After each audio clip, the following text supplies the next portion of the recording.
Hello viewers, welcome back to my channel. আমি সুপর্ণা, আর আজ আমরা ডিসকাস করব দ্য বুক অফ অ্যাসেম্বলি হল ইন দ্য মহাভারতা। পার্ট 1 এবং পার্ট 2তে আমরা 8 নম্বর সেকশন পর্যন্ত কমপ্লিট করেছি। আজ আমরা 9 নম্বর সেকশন থেকে স্টার্ট করব। The 9th section is Dyuta Parva. এই সেকশনে 28টি চ্যাপ্টার এবং 889টি ভার্সেস আছে। Vyasa came to Yudhishthira with his disciples. যজ্ঞ কমপ্লিট হওয়ার পর একদিন ব্যাসদেব ওনার শিষ্যদের সাথে নিয়ে যুধিষ্ঠিরের কাছে আসেন।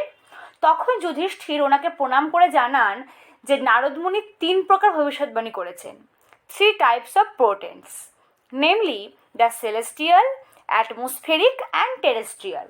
সেলেস্টিয়াল অর্থাৎ স্বর্গীয়, অ্যাটমসফেরিক অর্থাৎ বায়ুমণ্ডলীয়, অ্যান্ড টেরেস্ট্রিয়াল অর্থাৎ পৃথিবীজ। তো শিশুপালের মৃত্যুর সাথে কি তা শেষ হয়ে গেছে? সেই ভবিষ্যৎবাণী কি শেষ হয়ে গেছে? যুধিষ্ঠির জানতে চায়। উত্তরে ব্যাসদেব জানান যে এই ভবিষ্যৎবাণীর প্রভাব আগামী 13 বছর স্থায়ী হবে। উনি পূর্বাভাস পাচ্ছেন যে সকল ক্ষত্রিয় ধ্বংস হয়ে যাবে। তিনি এও জানান যে ধর্মরাজের কারণেই সকল রাজারা একে অপরের সঙ্গে ফাইট করবে ও ধ্বংস হবে।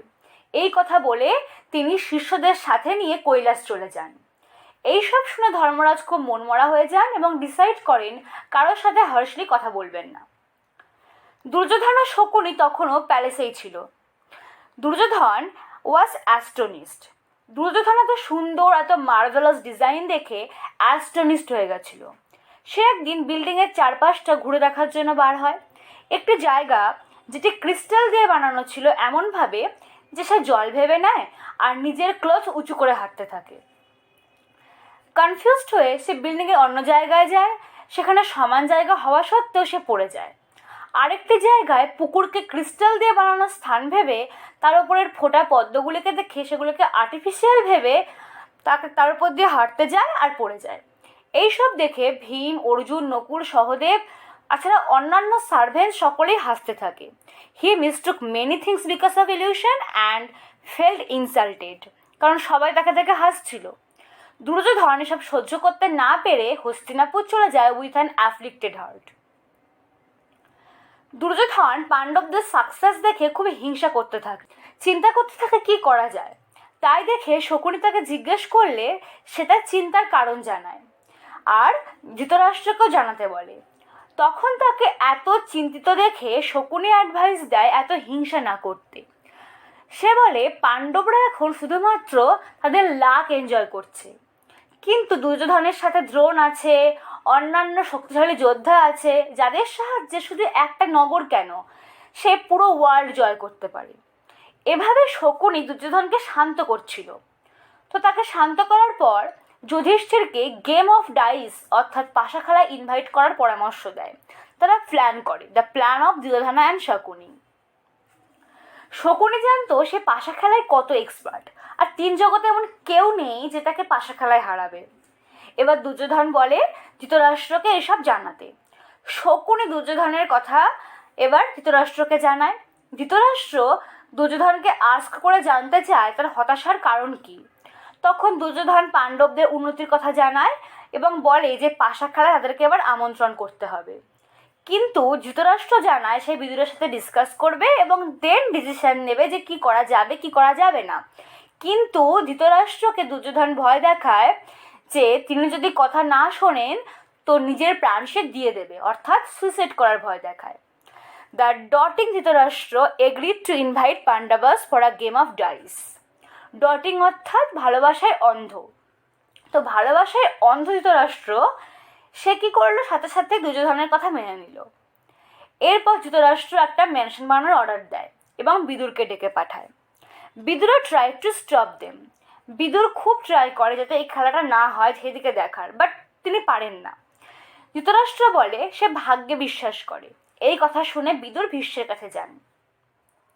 বিদুরের কথা শুনে ধৃতরাষ্ট্র শেষবারের মতন ট্রাই করেন দুর্যোধনকে বোঝানোর এবং তার কাছে গিয়ে তাকে না খেলার পরামর্শ দেন, পাশা না খেলার পরামর্শ দেন। দুর্যোধনা রিভিলড হিজ ফ্রাস্ট্রেশন, কিন্তু দুর্যোধন জানায় ভীম, কৃষ্ণ, অর্জুন, দ্রৌপদী সকলে তাকে দেখে হেসেছে যখন সে মায়াভাবন নিয়ে কনফিউজড হয়ে গেছিল।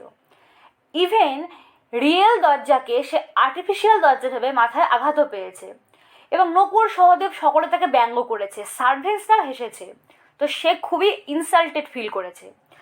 তাছাড়া যুধিষ্ঠির কত ভালো ভালো গিফটস পেয়েছে, এমনকি কত বড় রাজারাও যজ্ঞ অ্যাটেন্ড করতে এসেছিল। ধৃতরাষ্ট্র বোঝানোর ট্রাই করে, কিন্তু দুর্যোধন বুঝলো তো নাই, উল্টে ধৃতরাষ্ট্রকে প্রভোগ করতে থাকে। The mansion Toranasphatika has completed within a short time. Dhritarashtra পুত্রের কথায় ওয়ার্কার্সদের অর্ডার দেয় একটি হল বানাতে, যার নাম তোরান্সফাটিকা। খুব কম সময়ের মধ্যে সেই ম্যানশন কমপ্লিট হয়ে যায়। ধৃতরাষ্ট্র বিদুরকে অর্ডার দেয় ধর্মরাজকে ইনভাইট করে নিয়ে আসার জন্য। তো বিদুর আবারও ট্রাই করে বোঝানোর, কিন্তু ফেলড হয় এবং পাণ্ডবদের কাছে যায় এবং তাদেরকে ইনভাইট করে। বিদুরা ওয়েন্ট টু ইনভাইট পাণ্ডবাস। তাদেরকে জানায় যে ধৃতরাষ্ট্র মায়াসভার মতনই একটা হল বানিয়েছেন আর ঠিক করেছেন সকল ভাইরা সেখানে জমায়েত হয়ে পাশা খেলবেন। ধর্মরাজ ইনভিটেশন অ্যাকসেপ্ট করেন এবং নেক্সট দিন ধর্মরাজ সেটস ফর হস্তিনাপুর। হস্তিনাপুরের উদ্দেশ্যে রওনা দেন সকল আত্মীয়, চাকর, ভাই এবং দ্রৌপদীকে নিয়ে। যুধিষ্ঠির হস্তিনাপুর পৌঁছে ভীষ্ম, দ্রোণ, ধৃতরাষ্ট্র ও বাকি সকলের সাথেই মিট করেন। সেই রাত কাটিয়ে পরদিন সকালে ডাইস হলে সকলে উপস্থিত হয়। শকুনি পাশা খেলার আমন্ত্রণ জানায়। যুধিষ্ঠির জানতেন যে শকুনির মতো মানুষ অবশ্যই ছলনার আশ্রয় নেবে, তবুও ওনাকে রাজি হতে হয়। দুর্যোধন জানায় যে তার হয়ে শকুনি খেলবে এবং সে নানা রত্ন বাজিতে রাখবে। The game of dice started. Shakuni জিতে যায়। যুধিষ্ঠির সমস্ত ট্রেজার হারায়। Yudhishthir lost all his treasures. Then he lost all his properties. Then he put his brothers and at last himself as his stake. এরপর যুধিষ্ঠির একে একে নিজের সকল ভাইদের বাজি রাখেন এবং তারপর নিজেকে বাজি রাখেন এবং সব কিছুই হেরে যান। And then he stake Draupadi. এবং সব শেষে যুধিষ্ঠির দ্রৌপদীকে বাজি রাখেন। সকল এজেড পার্সন ধিক দিতে থাকে, অর্থাৎ ছিছি করতে থাকে। শকুনি দ্রৌপদীকেও জিতে নেয়। দুর্যোধন বিদুরকে বলে দ্রৌপদীকে নিয়ে এসে হল ঝাড় দিতে বলতে আর সার্ভেন্টদের সাথে থাকতে, কিন্তু বিদুর প্রোটেস্ট করে। বিদুরা প্রোটেস্ট এগেইনস্ট ইট।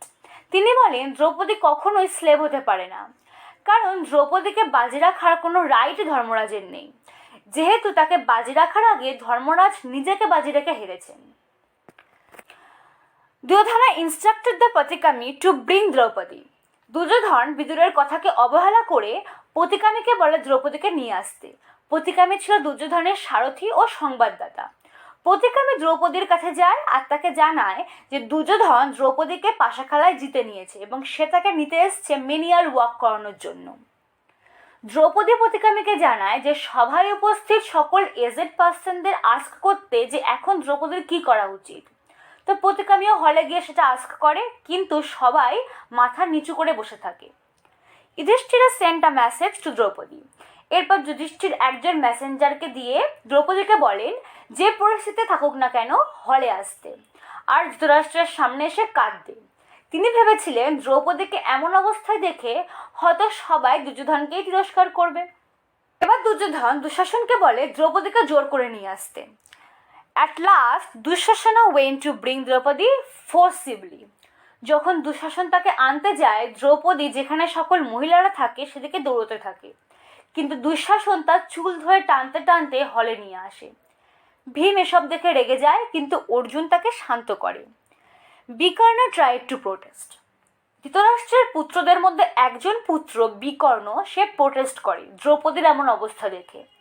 সে ধর্ম নিয়ে কথা বলে, যুক্তি দেয় যে ধর্মরাজ আগে নিজেকে হেরেছেন, তারপর দ্রৌপদীকে বাজি রেখেছেন, তো যে হেরে গেছে সে কিভাবে অন্য কিছু বাজি রাখতে পারে।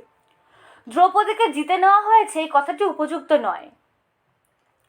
কিন্তু তার কথায় তোয়াক্কা না করে দুর্যোধন দুঃশাসনকে অর্ডার দেয় টু ডিসরাপ্ট দ্রৌপদী।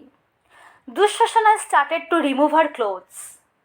যখন দুঃশাসন দ্রৌপদীর ক্লোথস রিমুভ করা স্টার্ট করে, দ্রৌপদী আর কোনো ওয়ে না দেখে হাত জোর করে গোবিন্দের নাম উচ্চারণ করতে থাকে। সভায় উপস্থিত কেউই শ্রীকৃষ্ণকে দেখতে পাচ্ছিলেন না, বাট শ্রীকৃষ্ণ প্রোটেক্টস দ্রৌপদী।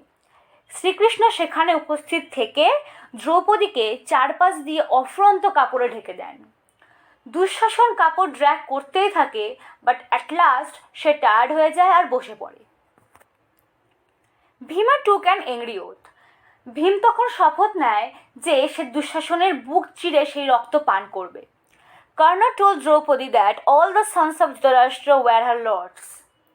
কর্ণ দ্রৌপদীকে বলে এই দিন থেকে পাণ্ডবরা নয় বরং কৌরবরা তার লর্ড, আর দ্রৌপদীকে কৌরবদের থেকেই একজনকে হাজব্যান্ড হিসেবে চুজ করতে হবে। দুর্যোধনা আনকভার হিজ লেফট থাই। দুর্যোধন নিজের লেফট থাই আনকভার করে দ্রৌপদীকে বলে সেখানে বসতে। তখন ভীম বলে যুদ্ধে সে দুর্যোধনের ওই থাই ভাঙবে। Some animals started to make inauspicious sounds. সেই সময় একটি জ্যাকেল ধৃতরাষ্ট্রের ফায়ার হাউসে ঢোকে আর খুব জোরে চিৎকার করতে থাকে। তাই শুনে কিছু গাধা, কিছু পাখি তারাও অদ্ভুত আওয়াজ করতে থাকে। দুর্যোধনের এত বড় একটা অপরাধের জন্য যেন প্রকৃতিও নেগেটিভ রেসপন্স করতে থাকে। গান্ধারী আর বিদুর সেটা সম্পর্কে ধৃতরাষ্ট্রকে জানায়। এবার রাজা ধৃতরাষ্ট্র নিজের ছেলেকে নিয়ে ভয় পায় and told Draupadi to ask for boons. Boons অর্থাৎ প্রার্থনা, 3টে প্রার্থনা করতে বলে। তো প্রথম প্রার্থনা হিসেবে দ্রৌপদী ধর্মরাজকে ছেড়ে দিতে বলে এবং দ্বিতীয় প্রার্থনা হিসেবে বাকি পাণ্ডবদের মুক্তি দিতে বলে। তৃতীয় প্রার্থনা সে চায় না। ধৃতরাষ্ট্র তাদের সকলকে মুক্তি দেয় আর এসব ভুলে যেতে বলে। Yudhishthira set out for Indraprastha with all his wealth. Yudhishthira ওনার ভাইদের ও দ্রৌপদীকে সাথে নিয়ে ইন্দ্রপ্রস্থ ফিরে যান, সমস্ত ওয়েলথ ফিরে পান। Now the next and the last section is Anudyuta Parva. এই সেকশনে 8টি চ্যাপ্টার এবং 360টি ভার্সেস আছে। Duryodhana makes a proposal to gamble again. Shakuni ও দুর্যোধন যখন জানতে পারে পাণ্ডবরা ছাড়া পেয়ে গেছে, সমস্ত সম্পত্তি ফেরত পেয়ে গেছে, তখন তারা প্ল্যান করে যে তারা আবার রিভেঞ্জ নেবে। তো দুর্যোধন ধৃতরাষ্ট্রের কাছে গিয়ে বলে সে আর একবার পাশা খেলবে পাণ্ডবদের সাথে, আর এবার শর্ত হলো যে হারবে সে বনবাসী হবে। হরিণের চামড়া পরে 12 বছর বনে থাকতে হবে আর 13 বছরের সময় নিজেদেরকে ছদ্মবেশে রাখতে হবে। যদি সেই বছর তাদেরকে খুঁজে পাওয়া যায় তো তাদের আবার 12 বছর বনবাসী হতে হবে। ধৃতরাষ্ট্রকে গান্ধারী অ্যাডভাইস দেয় পাণ্ডবদের সাথে এমন না করতে, পাণ্ডবদের এবার ছেড়ে দিতে, কিন্তু ধৃতরাষ্ট্র আবার তাদের ডেকে পাঠায়। প্রতিকামী যুধিষ্ঠিরকে পুনরায় পাশা খেলার আমন্ত্রণ জানায় and Yudhishthira had to return with his brothers. যুধিষ্ঠিরকে সে অর্ডার মানতে হয়, যুধিষ্ঠির ফিরে আসতে বাধ্য ছিলেন। এরপর আর এক রাউন্ড খেলা হয় বনবাসী হওয়ার শর্তে অ্যান্ড যুধিষ্ঠিরা লস্ট এগেইন। শর্ত অনুযায়ী পাণ্ডবরা হরিণের চামড়া পরে বনে যাওয়ার জন্য প্রিপেয়ার হয়। দুঃশাসন আর জিয়ার আর দ্রৌপদী। দুঃশাসন দ্রৌপদীকে বিদ্রুপ করে বলে কৌরবদের একজনের মধ্যে হাজব্যান্ড হিসেবে চুজ করতে, তবে তাকে আর বনে যেতে হবে না। ভীম তার করা শপথের কথা মনে করিয়ে দেয়। Pandavas took the oaths. Arjun কর্ণকে, সহদেব শকুনিকে, নকুল বাকি কৌরবদের, যারা যারা দ্রৌপদীকে ইনসাল্ট করেছিল তাদের সবাইকে বধ করবে শপথ নেয়, তাকে হত্যা করবে শপথ নেয়। ধৃতরাষ্ট্র নিজের ছেলের জন্য এবার লজ্জিত ফিল করে। বিদুর পাণ্ডবদের ও প্রজাদের মেন্টাল সিচুয়েশন সম্পর্কে জানায়। Drona told that they would definitely take revenge on Kauravas. Drona বললেন যে পাণ্ডবরা ফিরে এসে অবশ্যই রিভেঞ্জ নেবে, এবার কৌরবরাই হারবে। এসব সময় ধৃতরাষ্ট্র বিদুরকে পাণ্ডবদের ফিরিয়ে আনতে বলে। Dhritarashtra overcame with grief. Sanjay এবার ধৃতরাষ্ট্রকে নিন্দা করে। ধৃতরাষ্ট্র জানায় যে ফাইট সে চায় না, কারণ কৌরবদের থেকে পাণ্ডবরা বেশি স্ট্রং। ধৃতরাষ্ট্র সঞ্জয়কে রিকোয়েস্ট করে যাতে শান্তি বজায় থাকে দুই দিক থেকেই সেটা দেখতে। আর এখানেই আমাদের দ্য বুক অফ অ্যাসেম্বলি হল শেষ হয়। ভিউয়ার্স, ট্রাই করলাম যত ইজিলি ডেসক্রাইব করা যায়। তবুও যদি কোনো কোয়ারিজ থাকে বা কোনো কনফিউশন থাকে তবে কমেন্ট বক্সে অবশ্যই আস্ক করবে। ভিডিও হেল্পফুল লাগলে শেয়ার করবে, লাইক করবে and make sure you subscribe my channel. Thank you.